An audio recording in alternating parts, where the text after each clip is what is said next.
पितृदोष किती पिढ्यापर्यंत लागतो तर तो 3 पिढ्यांपर्यंत लागतो.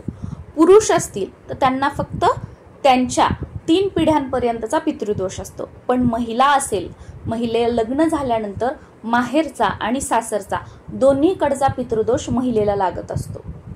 जेव्हा आपण पितरांची सेवा करतो, पितरांसाठी तर्पण विधी, पिंडदान, दानधर्म करतो, तर तेव्हा 3 पिढ्यांपर्यंतच्या पितरांचं स्मरण करून या गोष्टी, हे विधी आपण करायचे असतात. ह्या विधी अक्षय तृतीयेच्या दिवशी किंवा तुम्ही पितृपक्षामध्ये किंवा तुमचे पित्र जेव्हा गेलेले आहेत त्या तारखेला, त्या तिथीला हे विधी, या गोष्टी तुम्ही करता, तर तेव्हा 3 पिढ्यांचे पित्र याचा स्वीकार करत असतात. 3 पिढ्यांचे पित्र तृप्त होत असतात आणि 3 पिढ्यांच्या पितरांचा आशीर्वाद आपल्याला प्राप्त होत असतो. तर 3 पिढ्यांचे पितृऋण फेडण्यासाठी अक्षय तृतीयेच्या दिवशी पिंडदान, तर्पणविधी आणि दानधर्म आपल्याला करायचा असतो. त्याचबरोबर या दिवशी कावळ्याला आपल्याला घास सुद्धा ठेवायचा असतो. भले तुमच्या मूळ घरी तर्पणविधी, पिंडदान या दिवशी केलं जात असेल, नैवेद्य दाखवलं जात असेल, तरी सुद्धा जगाच्या पाठीवर तुम्ही जिथे कुठे आहात तिथे या दिवशी कावळ्याला आवर्जून तुम्ही घास ठेवा, कारण 3 पिढ्यांच्या पितरांचे आशीर्वाद तुम्हाला मिळणार आहेत. बाल्कनीमध्ये, खिडकीमध्ये, अंगणामध्ये, सोसायटीमध्ये, गच्चीवर, जिथे जागा असेल तिथे ठेवा. एवढ्या जागी शक्य नसेल, तुमच्या घराच्या आजूबाजूला, सोसायटीच्या बाहेर जिथे कुठे मोकळी जागा असेल तिथे, तिथेही शक्य नसेल, तुमच्या शहरात, गावात एखादं मोठं झाड असेल कुठेतरी, ज्या झाडावर बरेचसे पक्षी वगैरे येतात, तर अशा झाडाखाली का होईना या दिवशी कावळ्यांसाठी घास जो आहे तो आवर्जून ठेवायचा आहे. पितृविधीमध्ये, पितृपूजेमध्ये कावळ्याला एवढं महत्त्व का आहे, याच्या मागे काय पौराणिक कथा आहेत, कावळ्याला घास दिल्याने आपल्याला काय लाभ मिळतात, कावळ्याला घास द्यायचा आणि पितृपूजेचा किंवा पितरांचा काय संबंध, या सगळ्या प्रश्नांची उत्तरं या व्हिडिओमध्ये तुम्हाला मिळून जातील. आणि सर्वात महत्त्वाचं, कावळ्याला घास द्यायचा म्हणजे पूर्णावरणाचा सगळा स्वयंपाक बनवावा लागणार. हो, बनवला तर अतिशय उत्तम आणि या दिवशी तो आवर्जून बनवावा. या दिवशी पूर्णावरणाचा, आंब्याच्या रसाचा नैवेद्य सुद्धा पितरांना दाखवायचा असतो आणि याच दिवसापासून आंबे खायला सुरुवात करायची असते. पण काही कारणाने हे तुम्हाला शक्य नसेल, तर हा एवढा तामझाम न करता, पूर्णावरणाचा स्वयंपाक न करता तुम्ही कावळ्याला काय खाऊ घालू शकता हे सुद्धा मी तुमच्यासोबत शेअर करणार आहे. नमस्कार सर्वांना, मी प्रांजली. यंदा 30 एप्रिल वार बुधवार या दिवशी अक्षय तृतीया आलेली आहे. साक्षात यमराजांनी कावळ्याला मृत्यू भयापासून मुक्ती प्रदान केली आहे.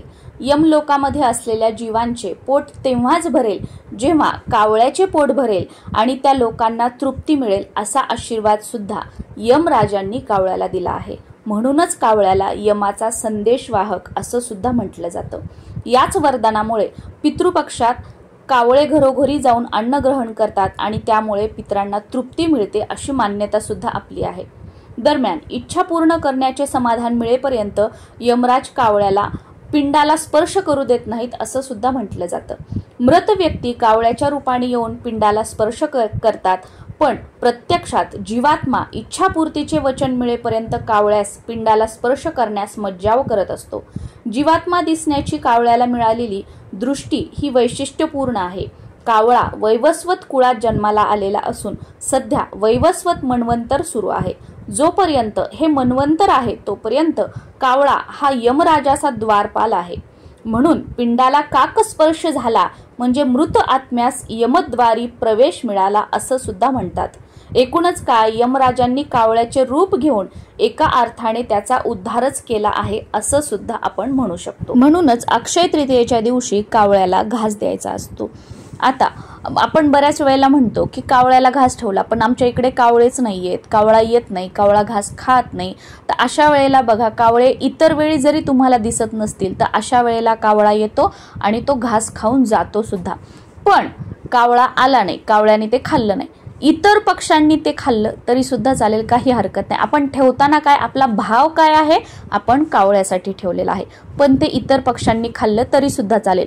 पण कोणत्याच पक्षाने ते ठेवलेलं अन्न, ठेवलेला घास खाल्ला नाही तर तुम्ही तो गाईला खाऊ घातल्यानंतर तरी सुद्धा चालतो। अक्षय तृतीयेच्या दिवशी जो काही तुम्ही पूर्णावरणाचा स्वयंपाक बनवलेला असेल तो सगळ्या स्वयंपाकामधलं थोडं थोडं थोडं थोडं पितरांना नैवेद्य दाखवून झाल्यानंतर एका पत्रावळीमध्ये किंवा एका ताटलीमध्ये तुम्हाला काढून घ्यायचं आहे आणि या सगळ्याचा कुस्कारा करायचा आहे, ते सगळं चुरून घ्यायचं आहे आणि हे एका द्रोणामध्ये भरून तुम्हाला सेम गच्चीवर, बाल्कनीमध्ये, खिडकीमध्ये किंवा आजूबाजूला कुठे जागा आहे, झाड आहे, सुरुवातीला सांगितलं त्या पद्धतीने जो तुम्हाला जिथे ठेवणं शक्य आहे तिथे तुम्हाला ठेवायचं आहे। जाताना आपल्या पितरांचं स्मरण आपल्या मनामध्ये ठेवायचं, मनामध्ये करायचं। जाताना मागे वळून बघायचं नाही, डायरेक्ट जिथे घास ठेवायचा तिथे ठेवायचा आणि घास ठेवल्यानंतर तिथून येताना सुद्धा मागे वळून बघायचं नाही। हात वगैरे स्वच्छ धुवून घ्यायचे घरी आल्यानंतर आणि त्यानंतर मग तुमचं जेवण वगैरे ज्या काही गोष्टी असतील त्या करून घ्यायच्या आहेत। जर आपण घराच्या बाहेर कुठे ठेवणार असाल तर तिथे, आणि जर तुम्ही बाल्कनीमध्ये, खिडकीमध्ये ठेवलेला असेल, बाल्कनीमध्ये ठेवलेला असेल तर जेव्हा तुम्ही ठेवलं सेम बाल्कनीमध्ये जाताना मागे वळून बघू नका, बाल्कनीमध्ये ठेवलं की येताना मागे वळून बघू नका, ठेवलं की दार लावून घ्यायचं बाल्कनीमध्ये, कमीत कमी तासभर तरी बाल्कनीचं दार लावलेलं राहू द्या। सारखं सारखं बघू नका कावळा आला का, कावळ्याने खाल्लं का, कावळा आला का, खाल्लं का, कोण खातंय कोण नाही, एकदा ठेवलं विषय संपला। असं सारखं सारखं जसं आपण नैवेद्याला बघा, नैवेद्य दाखवलं की देवासमोर सारखं सारखं बघत नाही, नैवेद्यात झाकून आपण तिथे थोडा वेळ ठेवतो, तिथे आपण जात नाही आणि नंतर तो आपण प्रसाद म्हणून घेतो। तर तसं एकदा घास कावळ्याला ठेवला की सारखं सारखं बघायचं नाही। सेम तुम्ही खिडकीत वगैरे कुठे ठेवलं असेल, गच्चीवर ठेवलं, खिडकी लावून घ्यायची, पडदा उडून घ्यायचा, सारखं सारखं बघायचं नाही। मग 1, 2, 3 तासांनी वाटलं तुम्हाला, तुम्ही एकदा बघितलं की कोणीच खाल्लं नाही तर मग गाईला खाऊ घालायचं आणि पक्ष्यांनी वगैरे खाल्लेलं असेल, पत्रावळी, द्रोण असेल तर ते टाकून द्यायचं आणि ताट वगैरे असेल ते धुवून परत आपण वापरलं तरी सुद्धा चालू शकतं। आणि जर तुम्ही या दिवशी पूर्णावरणाचा स्वयंपाक केलेला नाहीये, तुमच्या मूळ घरी केला जातो, तुम्ही नोकरी व्यवसायानिमित्त बाहेरगावी वगैरे कुठे आहात, मग तुम्ही अशा वेळेला काय करायचं की एक मुठभर तांदूळ घ्यायचे, फक्त मुठभर तांदूळ घ्यायचे, मीठ न घालता त्याचा भात शिजवून घ्यायचा। तो भात थंड झाल्यानंतर जेवढा भात शिजलेला आहे तो सगळा भात सेम एखाद्या द्रोणामध्ये किंवा पत्रावळीमध्ये काढून घ्यायचा। त्याच्यावर थोडंसं दही टाकायचं, दही घरी लावलेलं असावं, थोडंसं दही टाकायचं, पितरांचं स्मरण करायचं, काही चूकभूल झाली असेल तर माफी मागायची, पितरांकडून आशीर्वाद मागून घ्यायचे आणि त्यानंतर हा भात पितरांचं स्मरण करून सेम ज्या जागी तुम्हाला ठेवायचा आहे तिथे ठेवायचा आणि अगोदर कसं आपण ज्या सगळ्या गोष्टी सांगितल्या, काय काय करायच्या, कसं कसं करायचं, त्याचनुसार हे सगळं करायचं आहे। तर एक तर तुम्ही स्वयंपाक केल्यानंतर पूर्ण स्वयंपाक कावळ्याला त्याचा घास ठेवू शकता किंवा दही भाताचा सुद्धा तुम्ही या दिवशी कावळ्याला घास जो आहे तो ठेवू शकता। दुपारी 12 ते 3 या वेळेमध्ये ठेवण्याचा प्रयत्न करा। तुम्ही कावळ्याला घास ठेवताय, कावळ्याला खाऊ घालताय म्हणजे तुमच्या पितरांना तुम्ही साक्षात खाऊ घालताय घास, त्यामुळे आवर्जून काहीच जरी करणं झालं नाही तरी कावळ्याला घास ठेवण्याचा किंवा दहीभात ठेवण्याचा प्रयत्न करा। आणि त्याचबरोबर या दिवशी दक्षिणेकडे तोंड करून घरामध्ये बसा। पितृस्तुती, पितृस्तोत्र किंवा पितृअष्टक यापैकी तुम्हाला जे शक्य होईल त्याचं पठण करा, पितरांना प्रार्थना करा। या दिवशी पितरांसाठी पाण्याने भरलेला एखादा माठ किंवा सुरई दान करा। हे शक्य नसेल तर एखाद्या मंदिरामध्ये यथाशक्ती जे काही तुम्हाला शक्य होईल ते पितरांचं स्मरण करून पितरांचं नाव घेऊन दान करा। दानपेटीमध्ये त्यांच्या नावे जे काही तुम्हाला टाकायचं असेल ते टाका।